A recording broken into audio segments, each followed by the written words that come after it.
नमस्ते दोस्तों, मैं सुरेश प्रजापति स्वागत करता हूं आपका अपने YouTube चैनल बाल विकास विद्या मंदिर कोचिंग क्लास पिपलिया खुर्द में, जिसमें मैं आज आपको पढ़ाऊंगा चतुर्भुजों को समझना, यानी कि चतुर्भुजों के बारे में मैं आपको बताऊंगा और इनके बारे में जो भी छोटी बड़ी जो जानकारी है वो आपको मैं आज बताऊंगा। तो पहली बात, आज हम अपनी क्लास स्टार्ट करते हैं, जिसमें पहला टॉपिक है बहुभुज। कि बहुभुज किसे कहते हैं, तो इसकी परिभाषा है कि केवल रेखाखंडों से बना सरल बंध बहुभुज कहलाता है। यानी कि बहुभुज किसे कहते हैं, तो कि केवल रेखाखंडों, सिर्फ लाइनों से बना, केवल रेखाखंडों से बना सरल बंध वक्र बहुभुज कहलाता है। फिर ना करो ना सर, केवल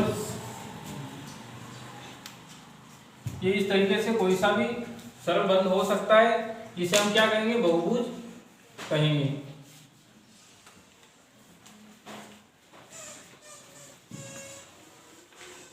ये किसी भी तरीके की आकृति हो सकती है, लेकिन वो बंद होनी चाहिए। जो बंद है उसे हम क्या कहेंगे, बहुभुज कहेंगे। जो बंद नहीं है उसे हम बहुभुज नहीं कह सकते। इसके बाद में आपको दूसरी बात है इसमें विकर्ण। ये विकर्ण किसे कहते हैं, तो विकर्ण त्रिभुज, चतुर्भुज, कोई सा भी भुज हो सकता है। ये त्रिभुज 1 2 3, जिसके 3 भुजा है वो उसे त्रिभुज कहते हैं, जिसके 4 भुजा उसे चतुर्भुज कहते हैं, और पंचभुज वाला पंचभुज। यानी कि त्रिभुज, चतुर्भुज या अन्य किसी भुज के शीर्षों को जोड़ने वाले रेखाखंड को विकर्ण कहते हैं। यानी कोई सा भी भुज हो सकता है, कोई सा भी भुज हो सकता है जिसके विकर्णों को जोड़ने वाले रेखाखंड को क्या कहेंगे हम, ये जिसके शीर्षों को जोड़ने वाले रेखाखंड को विकर्ण कहेंगे। जैसे कि हमने मान लिया ये चतुर्भुज, क्या मान लिया हमने, ये चतुर्भुज। अब इस चतुर्भुज के ये विकर्ण, इन विकर्णों को जो जोड़ता है उस ये इन शीर्षों को, ये शीर्ष और ये शीर्ष, इन शीर्षों को जो जोड़ता है उसे क्या कहेंगे, विकर्ण कहेंगे। जैसे कि ये त्रिभुज, ये यहां से विकर्ण को इस लाइन पे जोड़ दिया, ये शीर्ष, तो ये क्या बीच का विकर्ण है, तो इसे क्या कहेंगे हम, विकर्ण कह देंगे। जिस प्रकार ये पंचभुज बना देता हूं मैं आपके सामने।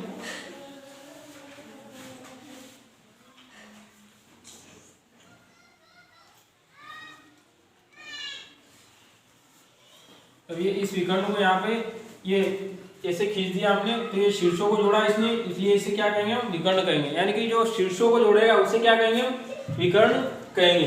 कि कोई सा भी भुज हो सकता है वो, और जो भुज होता है उसके शीर्षों को जोड़ने वाले रेखाखंड को क्या कहेंगे, विकर्ण कहेंगे। तो इसके जो शीर्ष है इनको हमने इस लाइन से जोड़ा। जैसे कि मान लो यहाँ पर हमने चतुर्भुज है, जिसमें ए बी सी और डी, ये ऐसे इसके शीर्ष हैं ए बी सी डी। तो इसको ए और सी को जो ये जोड़ा हमने, इसे क्या कहेंगे हम, विकर्ण कहेंगे। यानी कि जो इसके शीर्ष हैं ए और सी, इन ए सी शीर्ष को हमने जोड़ा, तो ये जो लाइन खींची इसको क्या कहेंगे, विकर्ण कहेंगे। आशा करता हूं आपके विकर्ण अच्छी तरह से समझ में आ गया होगा। अब तीसरी बात है अपने पास में कोण, कि कोण किसे कहते हैं। तो किसी बहुभुज के बाह्य कोणों का योग 360 डिग्री होता है। यानी कोई सा भी कोण, मान लो ये कोण है, तो इसका पूरा का जो ये नाप है ये क्या होगा अपना, 360 डिग्री होगा। कोण कोई सा भी हो सकता है, जैसे कि ये त्रिभुज है, इसका ये कोण, तो इसका पूरे का मान कितना होता है, 360 डिग्री होता है। इसके पूरे का मान 360 डिग्री होता है, जिसमें से त्रिभुज का दिखता है ये कट जाएगा और बाकी का छूट जाएगा। जो त्रिभुज का है, त्रिभुज के अंदर त्रिभुज के इन तीनों कोणों का मान होता है 180 डिग्री। त्रिभुज के तीनों कोणों का मान होता है 180 डिग्री। तो 180 डिग्री में जितना आएगा वो हम ले लेंगे और बाकी का छूट जाएगा। तो किसी भी कोण का मान कितना होता है, 360 डिग्री होता है। इसके बाद में चौथी बात है अपने पास में समबाहुभुज। यानी कि समबाहुभुज जिसकी भुजाएं बराबर हो उसे समबाहुभुज कह सकते हैं हम। तो इसमें अंत कोण बराबर होते हैं। समबाहुभुज में क्या होता है कि अंत कोण बराबर होते हैं। यहाँ पे जैसी इसकी परिभाषा है वैसा तो मैं नहीं बना पाऊंगा, लेकिन आप फिर भी समझ लेना कि अंत कोण बराबर होते हैं। तो ये जो कोण होते हैं ये चारों क्या होते हैं, चतुर्भुज में 90-90 डिग्री के होते हैं। ये 90-90 डिग्री के कोण होते हैं। तो अंत कोण बराबर हो गए।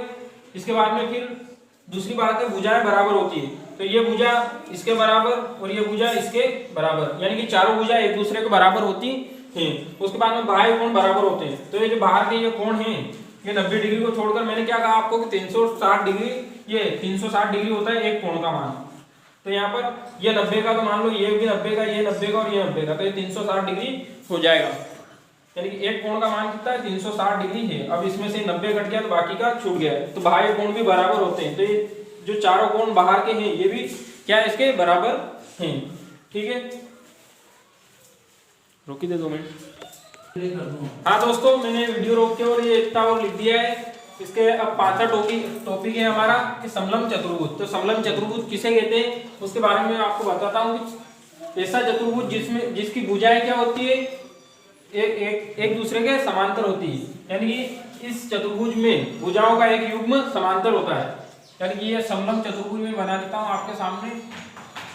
ये क्या है, एक समलंब चतुर्भुज है। अब समलंब चतुर्भुज में ये भुजा और ये भुजा एक दूसरे क्या है, समांतर है। इनको अलग बता देता हूँ मैं आपको। ये इस तरीके से ये क्या है, एक दूसरे के समांतर है।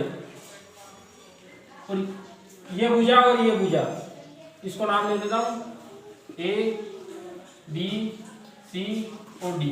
तो ये हो जाएगी आपकी ए सी और ये डी और ये बी। ये भुजाएं क्या है, एक दूसरे के समांतर है। तो इसमें एक आ गया कि समलंब चतुर्भुज किसे कहते हैं। तो इस चतुर्भुज में भुजाओं का एक युग्म समांतर होता है। तो ये एक युग्म ये हो गया और एक युग्म ये हो गया। ये दोनों क्या है, एक दूसरे के समांतर हैं। ए भुजा सी के समांतर है और डी भुजा बी के समांतर हैं। चलो छठी बात है पतंग। अब पतंग तो एक ऐसा चतुर्भुज, पतंग भी क्या होता है, एक प्रकार से चतुर्भुज होता है। पतंग क्या होता है, एक प्रकार से चतुर्भुज होता है। ये इस तरीके से मान लेते हैं, पतंग एक प्रकार से क्या होता है, चतुर्भुज होता है। हाँ, तो एक ऐसा चतुर्भुज जिसमें सम्मुख भुजाओं का प्रत्येक युग्म बराबर होता है। ये भुजा इसके बराबर है और ये भुजा इसके बराबर है। कहियो हाँ, ए भुजा इस बी भुजा के बराबर है और ये सी भुजा इस डी भुजा की क्या है, बराबर है। तो इसमें ये कहा गया है कि एक ऐसा चतुर्भुज जिसमें सम्मुख भुजाओं का प्रत्येक युग्म बराबर होता है। तो ये सम्मुख भुजाएं एक दूसरे क्या हैं, बराबर हैं। ए भुजा बी के बराबर है और डी भुजा सी के बराबर है। इसमें दूसरी बात कही गई है कि इसके विकर्ण एक दूसरे पर लंब होते हैं। इस पतंग के जो विकर्ण होते हैं ये एक दूसरे पे क्या होते हैं, लंब होते हैं। ये विकर्ण खींचा हमने, तो ये क्या है, ये यहाँ पे 90 डिग्री का कोण बन रहा है। तो ये क्या है, एक दूसरे के ये लंब होते हैं, एक दूसरे पे लंब होते हैं। ये विकर्ण जो इस शीर्ष से इस शीर्ष पे खींचा और इस शीर्ष से इस शीर्ष पे खींचा, तो ये क्या है, विकर्ण एक दूसरे पे लंब है और लंब का जो कोण होता है वो 90 डिग्री का होता है। इसमें तीसरी बात कही है कि एक विकर्ण दूसरे विकर्ण को समद्विभाजित करता है। तो इसके जो पतंग के जो विकर्ण होते हैं ये एक दूसरे को क्या करते हैं, समद्विभाजित करते हैं। मतलब वो क्या कि दो भागों में विभाजित करते हैं, समद्विभाजित यानी कि दो भागों में विभाजित करना। समद्विभाजित मतलब दो भागों में विभाजित करना। तो ये विकर्ण को इसने क्या किया, दो भागों में विभाजित कर दिया। ये पतंग है,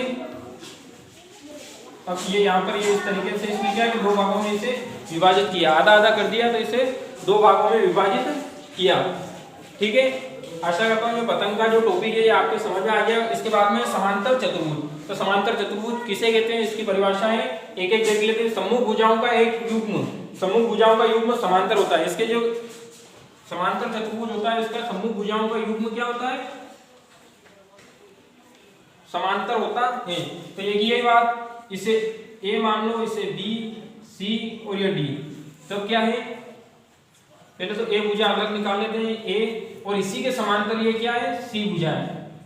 इसी के समांतर सी भुजा है। ये भुजाएं समांतर है। समांतर होने का मतलब कि ये आगे जाकर भी कितनी भी बढ़ा दो इन्हें तो ये कभी एक दूसरे को नहीं काटेगी। जो काट देगी वो समांतर नहीं है और जो नहीं काटेगी वो समांतर भुजाएं हैं। तो ये भुजाएं क्या है, एक दूसरे के समांतर हैं।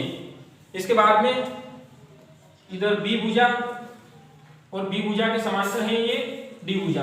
बी भुजा के समांतर क्या है, डी भुजा है। यानी कि ये भुजा भी क्या है, एक दूसरे के समांतर है। तो इसमें पहली बात ये कही गई है कि समूह भुजाओं का युग्म समांतर होता है, तो ये समांतर है। इसके बाद में दूसरी बात इसमें है कि समूह भुजाएं बराबर होती है। तो इसकी जो समूह भुजाएं है, यहाँ पर मेरे बनाने में सही नहीं आया है, आप स्केल और पेंसिल लेके बैठना, सही बन जाएगा। ये समूह भुजाएं भी क्या होती है, एक दूसरे के बराबर होती है। इस तरीके से ये भुजा ए भुजा सी भुजा के और बी भुजा डी भुजा के क्या होती है, बराबर होती है। तो यही बात इसमें कही गई है कि समूह भुजाएं बराबर होती है, तो समूह भुजाएं बराबर होती हैं। इसके बाद में तीसरी बात है कि समूह कोण बराबर होते हैं। इसके समूह कोण भी क्या होते हैं, बराबर होते हैं। ये कोण इस कोण के बराबर है और ये कोण इस कोण के बराबर है, यानी कि आमने सामने कोण भी इसके क्या होते हैं, बराबर होते हैं। इसके बाद में चौथी बात कही गई है इसके एक विकर्ण एक दूसरे को समद्विभाजित करते हैं। तो वो क्यों बात, विकर्ण एक दूसरे को क्या करते हैं, समद्विभाजित करते हैं, यानी कि दो भागों में विभाजित कर देते हैं। ये दोनों विकर्ण क्या कर रहे हैं, काट रहे हैं एक दूसरे को। तो यहाँ पर क्या हुआ, समद्विभाजित हो गए, दो भागों में ये विकर्ण बट गए हैं। चलो आगे का और बताते हैं।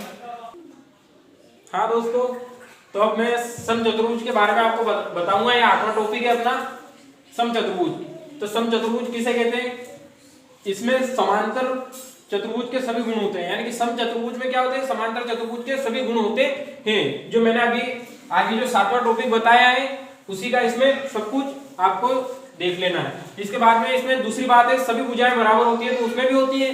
तो इसमें भी क्या होती है कि सभी भुजाएं एक दूसरे क्या होती है, बराबर होती है।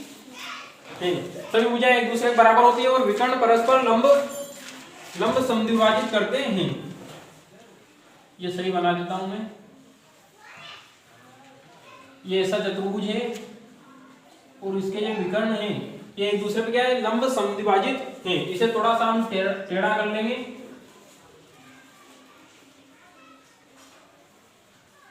इस तरीके से बनेगा। ये क्या है, ये लंब समद्विभाजित करता है। ये इसके जो लंब समद्विभाजित करते हैं, यानी कि 90 डिग्री का कोण बनाते हैं। ये जो विकर्ण होते हैं ये 90 डिग्री का कोण बनाते हैं। ये यहाँ पर क्या है, सही मिलान नहीं हुई है, आप स्केल लेके और सही मिलान करोगे तो हो जाएगी आपकी भी। हाँ, तो विकर्ण परस्पर लंब समद्विभाजित होते हैं। इसके बाद में आयत, तो आयत किसे कहते हैं, ये एक ऐसा चतुर्भुज होता है जिसमें प्रत्येक कोण समकोण होता है। यानी कि आयत का जो प्रत्येक कोण होता है वो क्या होता है, समकोण होता है, यानी कि 90 डिग्री का होता है।